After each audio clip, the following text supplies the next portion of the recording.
Alright guys, welcome back. I am your Alice Dragon, Rayron VR. Got another manga book to review today.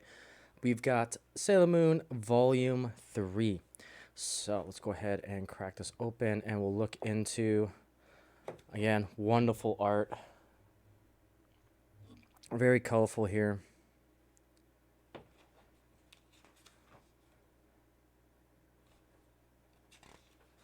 Alright, so we're going to look at the particular chapters here. So we've got, I'll go ahead and zoom in.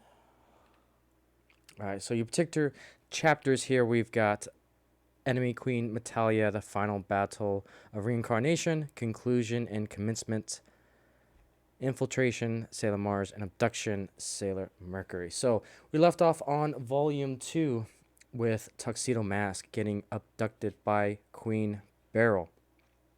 So they go through the abduction phase.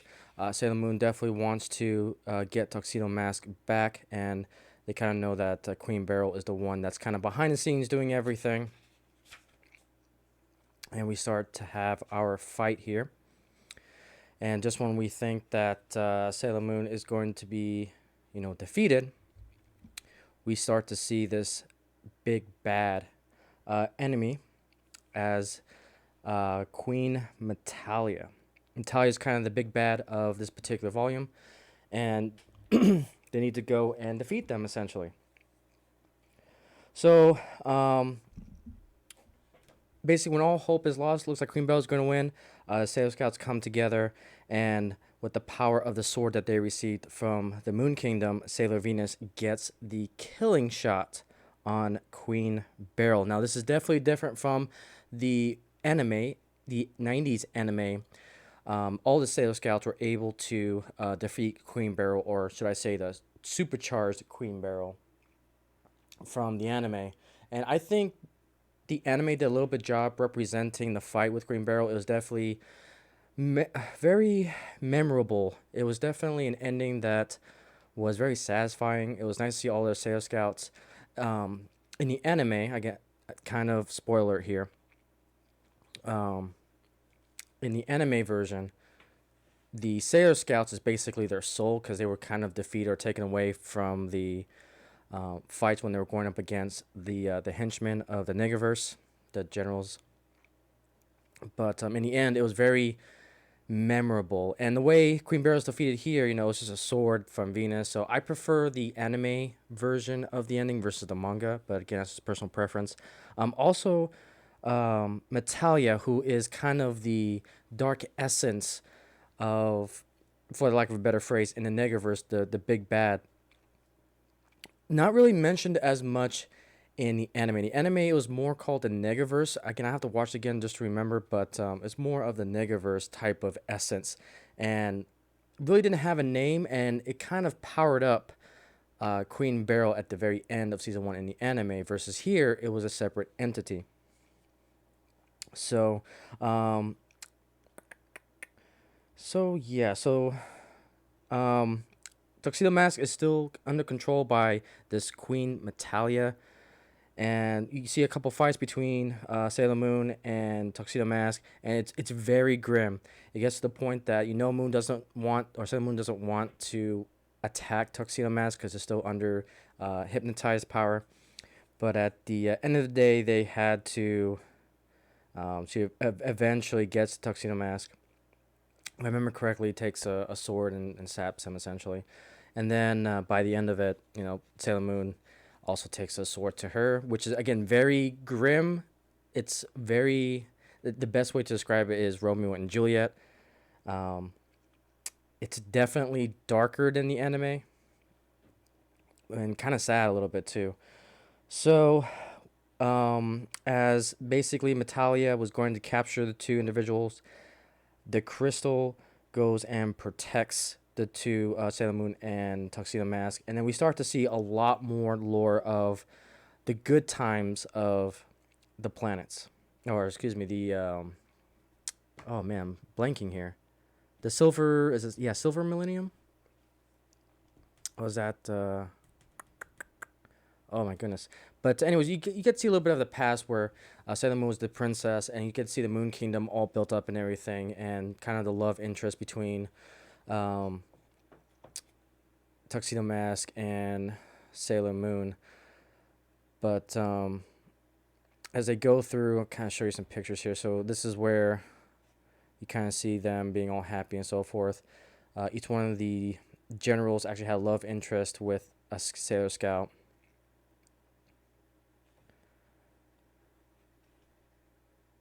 And then as that kind of love interest kind of grew, the legendary Silver Crystal then starts to bloom and blossom and becomes a strong entity to fight against Metallia. So with that, the Silver Crystal is awakened and Sailor Moon is awake, and then eventually she is able to kill Metallia with her abilities. And again, all the other Sailor Scouts pledge their power of their respective planets to help her defeat Metallia. After that, though, it's pretty much kind of a wasteland. Everyone has kind of quote unquote died from this fight. But with the power to be of the Silver Crystal, she is able to heal everyone, and everyone is back to full strength, essentially. So, from a kind of a video game perspective. But yeah, it kind of ends halfway through this particular book. One issue I have with Volume 3 is that the ending of basically Metallia is basically a book and a half. You would think they would end it on the perfect 3 books, but it's more of a OCD paranoia type of thing at the end of the story, right in the middle of it.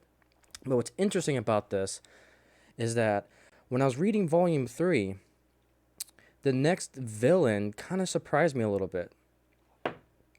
So when everything is good to go, peace is brought back to Earth, Rini appears. And also the Black Moon. Now, I think they call them the Dark Moon in the anime. I have to double check, but we're automatically introduced to the Black Moon. And then all of a sudden, Rini appears. So here's her fallen right on top of our wonderful couple here. And then we get the infamous scene where Rini puts a gun basically to Serena's head. So when I was reading through this, it kind of shocked me a little bit because, back in the anime, you go from Queen Beryl to the Doom Tree in Sailor Moon R. But you don't get that in the manga. So the Doom Tree series is 100% an exclusive to the 90s anime. I don't know why they did that. I don't know. Maybe they're trying to extend the fluff in the seasons. I'm not exactly sure. I'll have to do some more research to figure out why they did that. But the Doom Tree series is completely not in the manga. So that definitely threw me for a loop when reading through this, because I thought I was missing something. And I was definitely disappointed because I wanted to see the Doom Tree reincarnated in the manga to see what they would expand upon that storyline. But it's actually completely removed, and we instantly go straight to the Black Moon, essentially, is what they call him in here. So now we're introduced to a new big bad. So we got the Black Moon group, where it consists of Prince Diamond, Rubius, Sapphire, is the individuals that we've seen introduced in this volume. There's a fourth one that we'll talk about in Volume 4. But we are introduced to the Spectre sisters. In this particular volume, we get introduced to Cohen and Brethrier. Yeah, I'm probably mispronouncing these, so I do apologize. But yeah, they start to, cause chaos in Tokyo, essentially. And before we get into the first villain, however, one thing that's interesting, let me see if I can find the page here, is that they are given by Luna new communicators and new wands. Now, the thing about this, if you guys are paying attention, and if you watch the anime versions, right here in the upper right left hand corner, here are the communicators and the wands. Now, if memory serves, they actually get this first in the anime in season 1. So they get their communicators and their new wands later, at least the ones that you recognize from the anime. So definitely kind of interesting if you're following the difference between the anime and the manga. So go ahead and take that out. But yeah, it's definitely quite interesting. So we got a new big bad boss. Mars is detecting feelings that there's something strange going on. There's all these UFO sightings that's happening. She's getting some dreams here, and then we're introduced to our first Spectre sister, which is Cohen right here. Kurazuki. But yeah, essentially that's our first boss. And she is eventually defeated, I believe, by no, she's defeated by Moon. The other Sailor Scouts tried to attack her. Here she is right here in full form, just like the anime, so they kept it kind of the same there. But Mars and Mercury tried to attack. Wasn't successful, but then Moon's power-up was able to defeat the first Spectre sisters, but it kind of came at a cost. So our first kind of sub-villain, which is Rubius, is able to deflect the powers and abilities of the sub-scouts. And Rubius then kidnaps Sailor Mars. And then later on, Rini discovers what's going on. And then Serena and Rini kind of have their first fight. And Luna says, back off. She's just a kid trying to figure things out. But kind of some interesting things. Rini's wearing the necklace with the key. And another interesting crystal here, which will be explained a little bit later on. I don't want to spoil it for you guys when we get into the later volumes. But yeah, Rini seeks passage at Tuxedo Mask or Darian's place for now, trying to figure out, she's looking for essentially Sailor Moon. But to give some little bit backstory here of what's going on with Rini, and this is our first glimpse of probably one of my favorite places in this lore. So this right here, that is Crystal Tokyo of the future. And we'll get more into that as we go through Volume 4. But one of my favorite places of all the fantasies that I have read, seen, and so forth. So, very first appearance.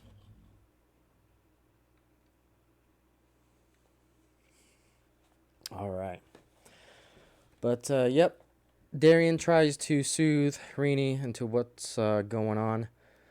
And then we get developed into Luna P, and Luna's still trying to figure out who this girl is. So, and we start to see, the romantic side a little bit with Darian and Serena. It's so cool to see. But then we're introduced to our second Spectre sister. And this one is Beather. Again, I'm probably mispronouncing this. I do apologize. But we'll go ahead and find that particular person here. I think I've gone a little... Nope, here we go. So, here is another Spectre sister. Again, they kept it true to the anime. And she's basically has control of ice, water, very, very similar to Sailor Mercury.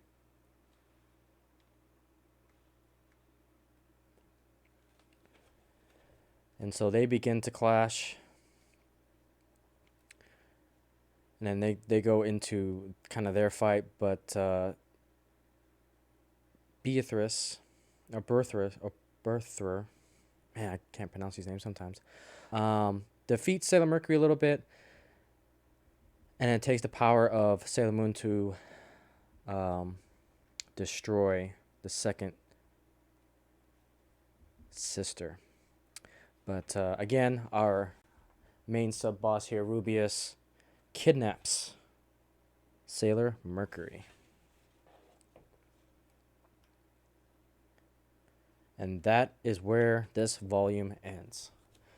So this volume is, I'm a little bit biased when it comes to this volume because I was expecting, it was weird how kind of the defeat of Metallia was in the middle of this book, and then we go straight into the Black Moon, with no mention of the Doom Tree. That's what really kept me biased. That this volume is good, but it jumps so much from the anime that it completely goes and we go straight into the Black Moon, which definitely threw me off because like, oh wow, Rini's here already.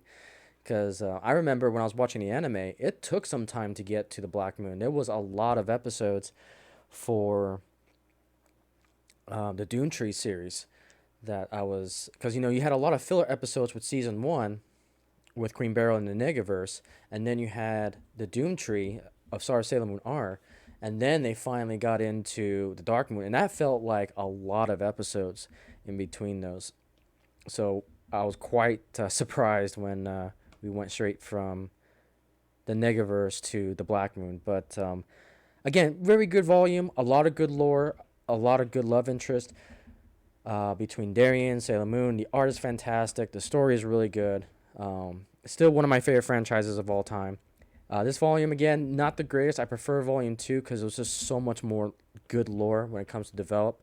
But don't get me wrong, they definitely developed the lore here a little bit. Definitely packed with lore and backstory, especially when it comes to our Sailor Scouts and the Moon Kingdom. But yeah, we jump right into the Black Moon. So now we're introduced to our main villains, which I said before was Prince Diamond, Rubia, Sapphire, and also one character I forgot to mention in here. I'm gonna see if I can find him. We kind of get another mysterious figure in the background. Let's see if I can find him real quick.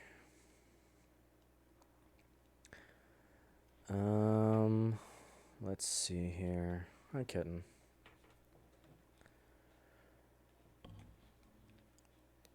Let's see here.